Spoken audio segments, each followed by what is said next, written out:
여러분 좋은 아침입니다. 글로벌6 출발하겠습니다. 뉴욕 증시 3대 지수는 일단 엔비디아 실적 발표를 선반영하면서 3대 지수가 모두 상승 마감했습니다. 장마감 후 엔비디아 실적이 나왔는데요. 순이익, 매출, 가이던스 모두 예상치를 살짝씩 상회했습니다. 그런데 지금 시간 외에서 많게는 낙폭 3%대까지 하락을 보이고 있는데요. 자세하게 들여다볼 예정이고요. 그런 가운데 오늘 인도에 대해서 미국이 50% 관세 부과도 시작을 했습니다. 자, 여러 가지 관련한 소식을 지금부터 함께하겠습니다.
글로벌 비트 시간입니다. 왕관을 쓰고 있던 엔비디아, 그 무게가 조금 무거웠나 봅니다.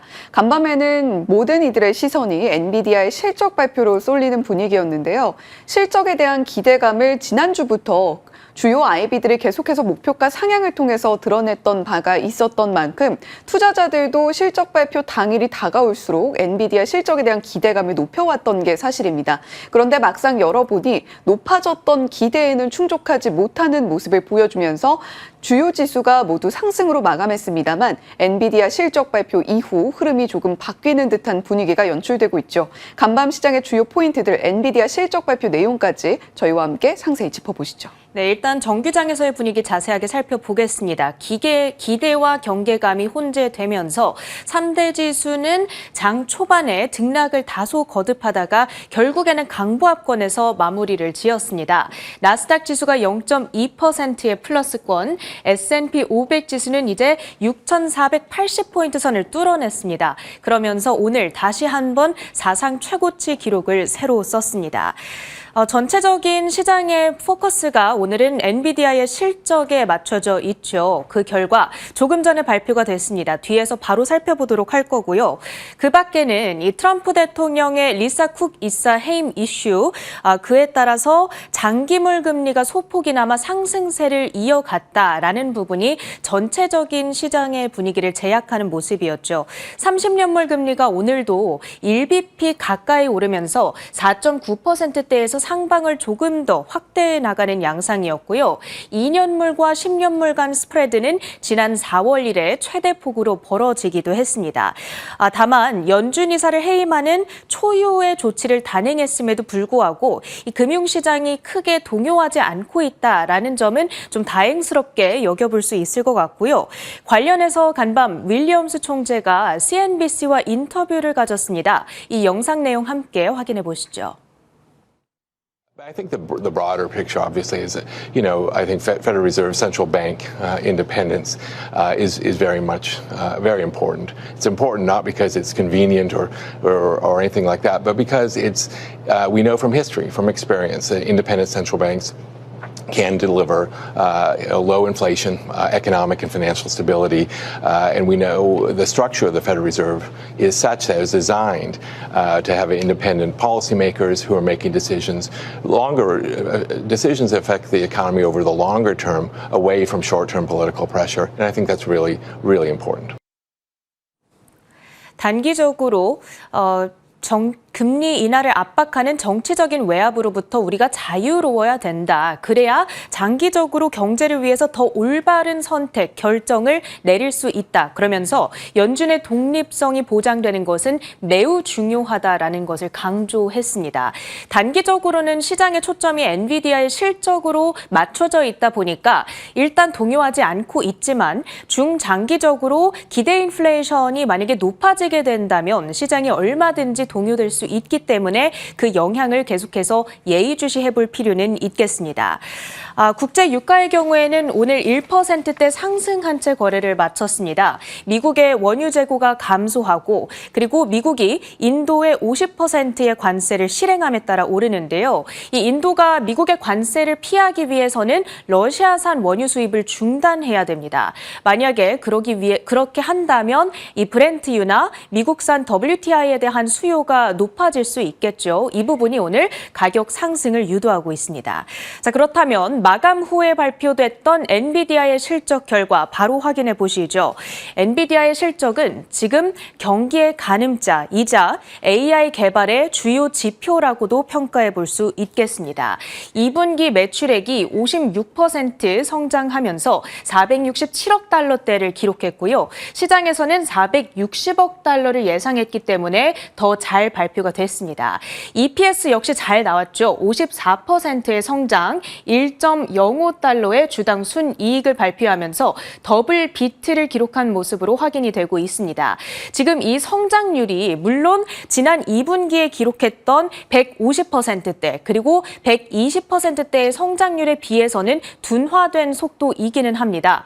하지만 여전히 50%대의 성장 속도는 매우 가파른 속도라고 우리가 평가해 볼 수 있겠죠. 에버코어 ISI 측에서는 50%대의 성장률에서 바닥을 찍을 것이다 라고 전망을 하고 있기도 합니다. 부문별로 봤을 때에는 현재 전체 매출의 거의 90%가 바로 이 데이터 센터 부문에서 발생을 하고 있습니다. 따라서 가장 중요한데요.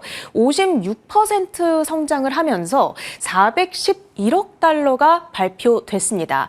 현재 주가가 애프터마켓에서 바로 급락 반응을 보이고 있는 이유를 여기에서 찾아볼 수가 있을 텐데 시장에서는 413억 달러대를 기록했기 때문에 이 데이터 센터 부문에서 매출 미스가 나타났다라는 점이 실망을 안기고 있습니다.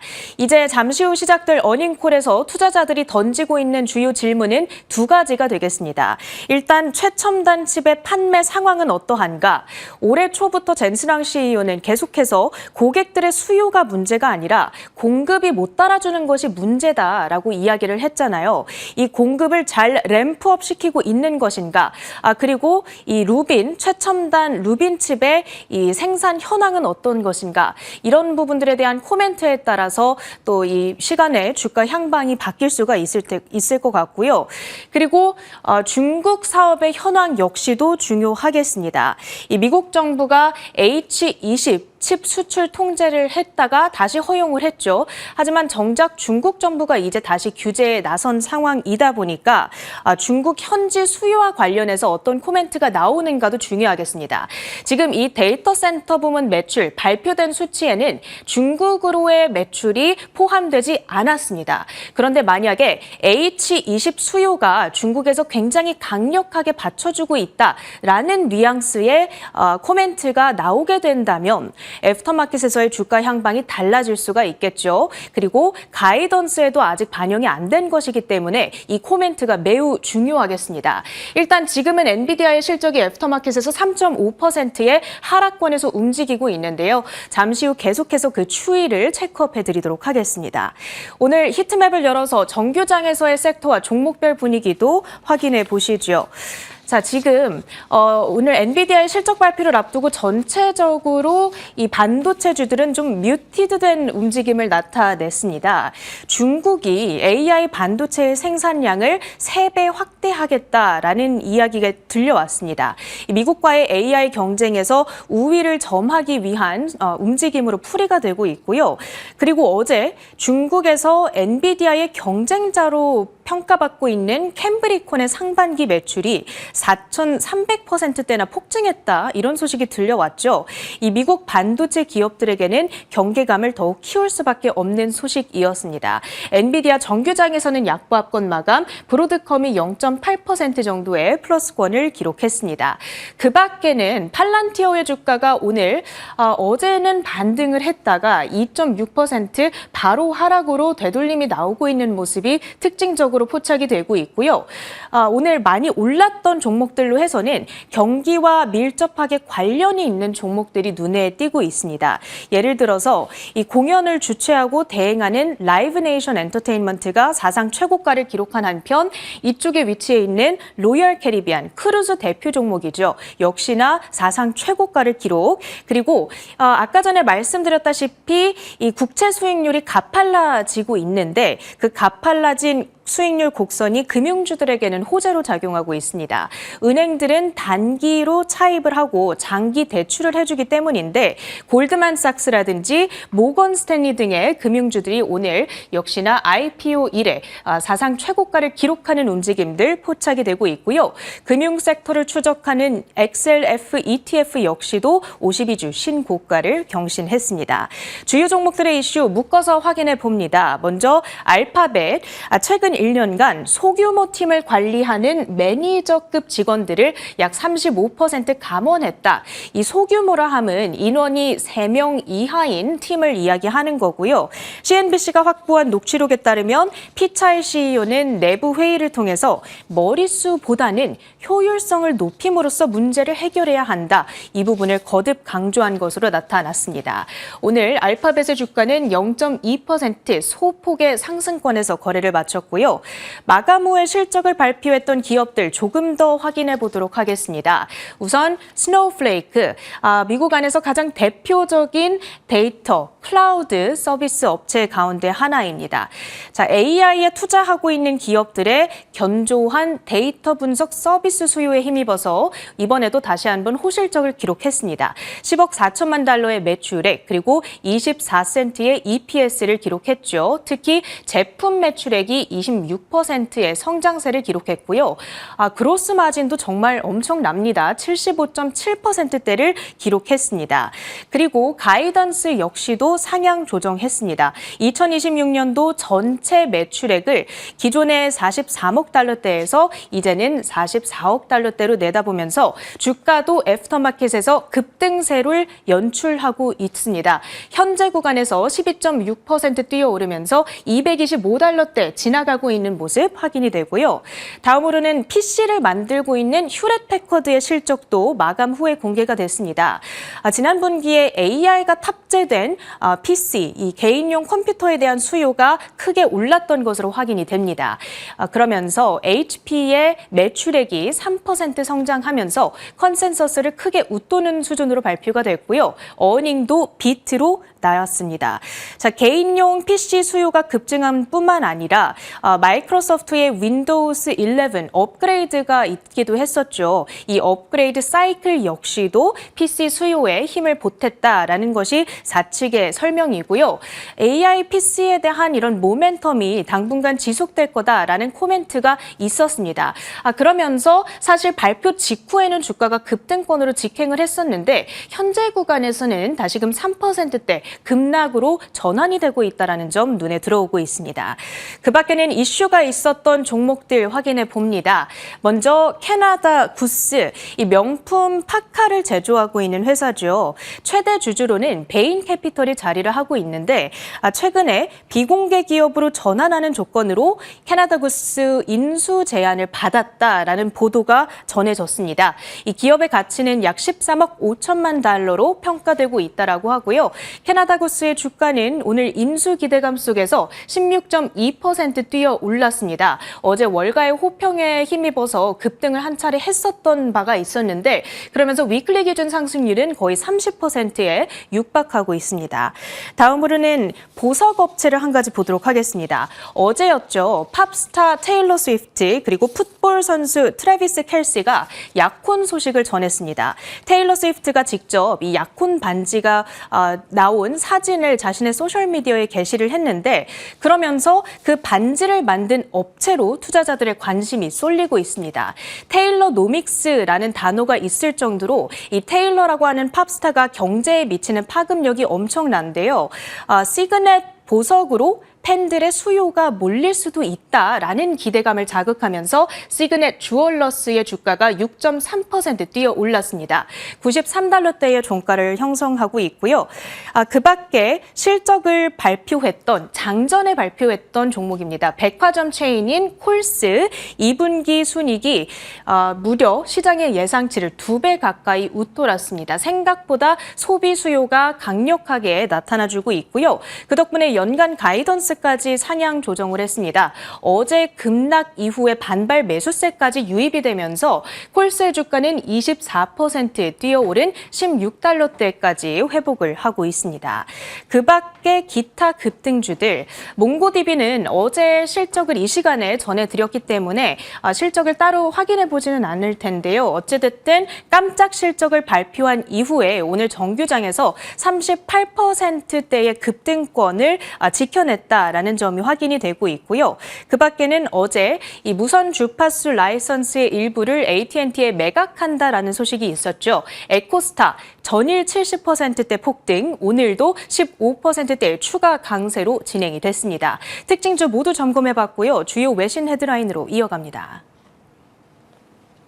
네, 메타의 실적 발표 이후 시간외에서 반도체 섹터의 주가 어떻게 움직이는지 먼저 체크하고 들여다보도록 하겠습니다. 자, 엔비디아는 시간외에서 2.83%가량 하락하는 모습, 최대 낙폭은 3%가량으로 나타나고 있는 상황이고요. 어제 전해드렸듯이 엔비디아 실적 발표 이후에 내재된 옵션 변동성이 플러스 마이너스 6%다라는 이야기가 있었는데 실적이 시장의 높은 기대치에 미치지 못하면서 한 3%가량의 하락폭을 기록을 하고 있습니다.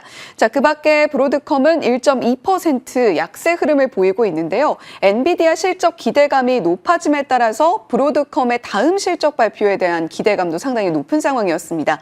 엔비디아의 하락과 함께 엔비디아의 하락과 결을 같이 하고 있는 듯한 분위기고요. AMD는 1.5% 하락. 전일장에서 AMD는 엔비디아의 대안으로서 하이퍼스케일러의 선택을 받고 있다. 이런 평가를 받으면서 목표가 상향 의견이 IB 쪽에서 나오기도 했는데요. 엔비디아의 낙폭보다는 조금 적게 가져가고 있는 상황입니다. 그 밖에도 퀄컴은 약보합권에서 마이크론은 0.8%가량 약세 흐름 그리고 있고요. 그 밖에 하이퍼스케일러들도 지금 엔비디아의 실적 성장세가 살짝 둔화되는 모습 안에서 수익화에 대한 우려감이 다시 고개를 들 수 있다. 특히 메타처럼 좀 계속해서 지출을 늘리고 있는 기업들의 경우에는 주가가 일시적으로 타격 받아갈 가능성 염두에 두실 필요가 있겠습니다. 자, 다음 장 이어서 살펴보시면요. 엔비디아의 변동성에 옵션 트레이더들이 굉장히 민감하게 반응을 했던 8월이었다. 이렇게 요약이 가능해 보입니다. M7 종목 가운데에서 가장 늦게 실적을 발표해 오고 있는 엔비디아인데요. 이에 따라서 옵션 트레이더들이 위아래 쪽으로 모두 베팅을 함께 진행을 하면서 어떻게든 엔비디아를 중심으로 해서 해지 수단을 마련해 오고 있었다라는 점을 살펴볼 수가 있습니다. AI 선두주자로서의 성공 신화가 조금은 흔들리는 듯한 모습인데 엔비디아가 블랙웰을 기반으로 해서 앞으로의 로드맵을 통해 이러한 우려감을 다시 한번 좀 잠식시키는 흐름을 그려줄 수 있을 것인가 한번 지켜보시면 좋겠고요. 최근 엔비디아 옵션 시장 동향을 들여다보면 6월 초부터 7월 중순까지는 거래량이 급증하는 모습을 보여줬습니다.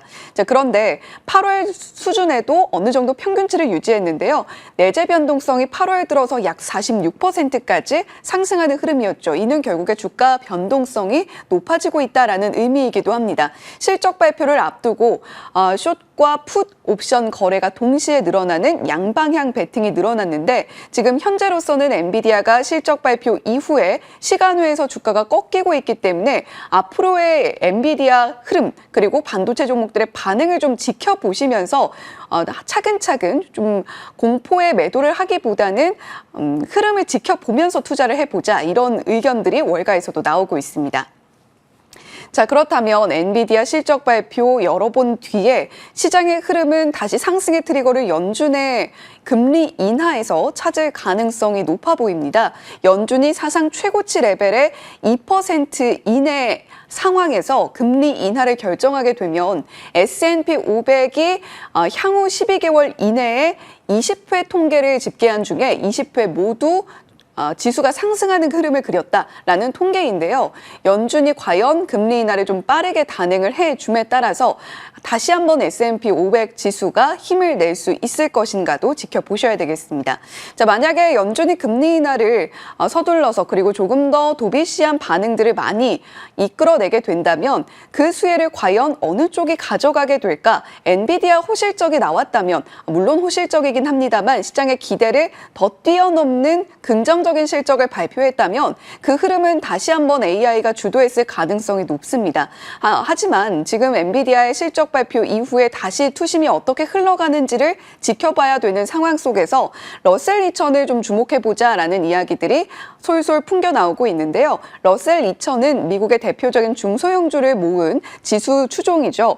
골드만삭스에서는 러셀 2000의 수익 성장 예상이 상당히 높다라고 전망을 하고 있는데요.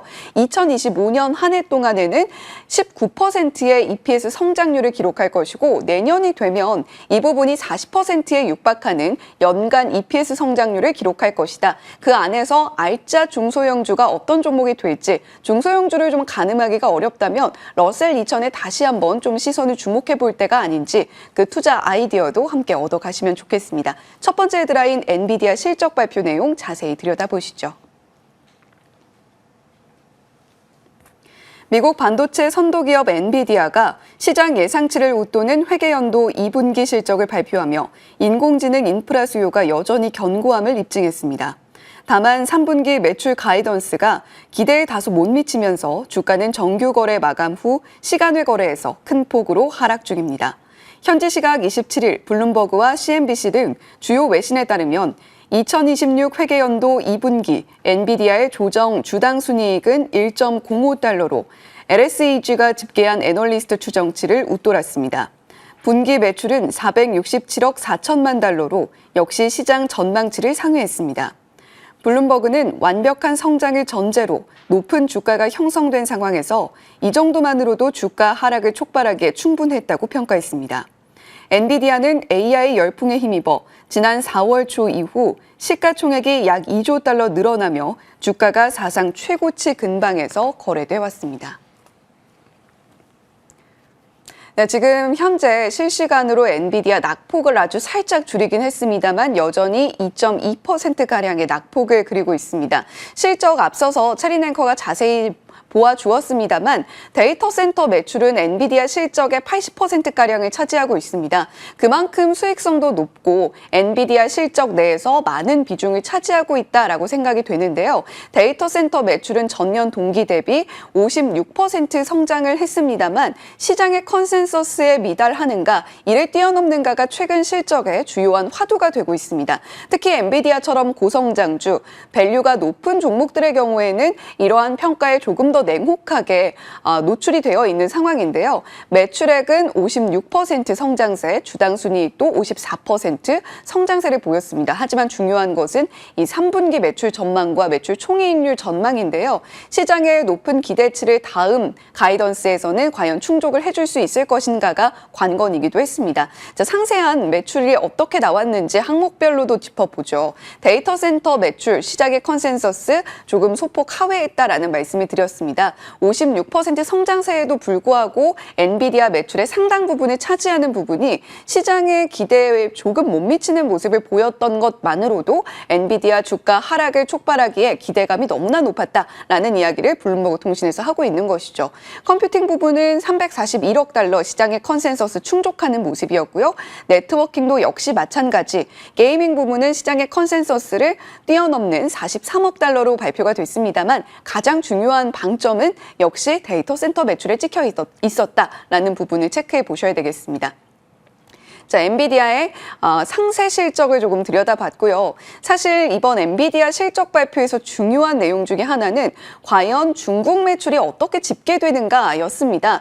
8월 22일 전해드렸던 내용이기도 한데요. 키방크가 이번 실적에서 엔비디아가 중국 매출 부분을 제외하고 발표할 전망이다, 이런 이야기를 내놓은 바가 있습니다.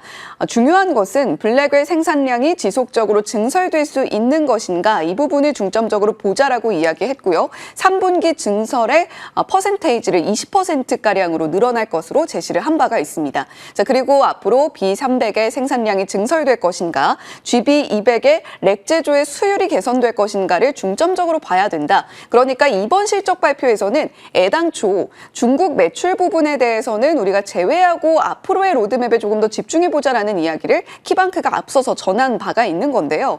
2분기 추정치를 상향 조정을 했으나 3분기에 있어서는 하향 조정을 이미 했던 키방크였습니다. 자, 그런데 목표가는 상향 조정을 했거든요. 그 근거가 무엇이었을까? 결국에는 상향된 GB렉의 출하량을 반영하고 2027 회계연도, 그러니까 내년도에는 엔비디아가 앞으로 더 계속해서 성장세를 이어나갈 것이다라는 쪽에 방점을 찍으면서 비중 확대에 목표가 $215로 상향 조정을 한 겁니다. 그러니까 단기적인 엔비디아의 시각보다는 조금 더 긴 호흡으로 엔비디아를 바라보자라는 관점을 앞서서 키방크가 8월 중순쯤에 이미 전한 바가 있었던 거죠. 자, 이렇게 엔비디아의 실적 발표 내용에서 포인트처럼 여겨졌던 중국 매출의 제외 근거까지 살펴봤고요. AI 수요 성장률, 전년 대비 폭발적 성장률이 좀 둔화됐다라는 것이 시장에서 좀 심각하게 받아들였던 요소인 것 같습니다. 단 2분기에도 50% 넘는 매출 성장세를 보였다라는 점은 상당히 놀라운 부분이고요. 자, 지금 데이터 센터는 중국 매출 규제가 앞으로 어떻게 흘러가게 될 것인가도 방점을 찍고 보셔야 되겠는데, 저희 월가워즈에 업로드가 되는 뉴스프레소에서 어닝콜의 상세한 내용들 함께 전해드릴 수 있도록 하겠습니다.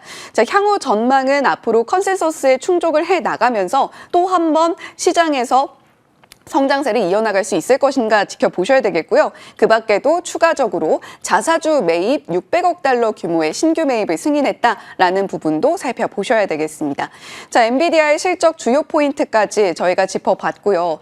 자, 지금 엔비디아의 성장률에 대해서 이야기가 많이 나오고 있습니다. 그동안 100%가 우습다라고 여겨질 정도로 폭발적인 성장세를 2024 회계연도부터 그려왔던 엔비디아였는데 그 성장세가 좀 급격하게 꺾이기 시작했죠. 자, 그리고 현재는 56%까지 내려와 있는 상황입니다. 그런데 전년 동기 대비 56%의 성장을 이어나가는 거는 쉬운 일이 아니기는 하죠.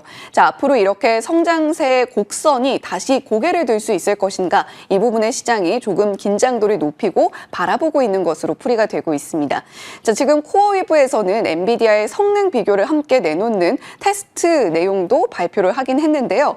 딥시크 R1을 기준으로 엔비디아의 H100, GPU 16개를 썼을 때와 엔비디아의 GB200, 이렇게 GPU를 썼을 때의 토큰 처리량을 비교를 해봤습니다. GB의 성능이 블랙웰 시리즈의 성능이 훨씬 더 압도적으로 높았다라는 것을 반증하고 있으니까요. 엔비디아의 중국 매출도 중요합니다만 향후 로드맵을 볼 때는 블랙웰 시리즈의 로드맵을 함께 체크하는 것이 또 한 번 중요하다는 것을 반증하는 자료인 만큼 엔비디아의 향후 모멘텀을 어디서 찾아볼 것인가 함께 고민해 보시면 좋을 것 같습니다. 자, 두 번째 헤드라인은 메타 소식으로 준비했는데요. 그럼에도 불구하고 하이퍼스케일러들의 캐펙스 지출은 멈추지 않고 있습니다. 함께 확인해 보시죠.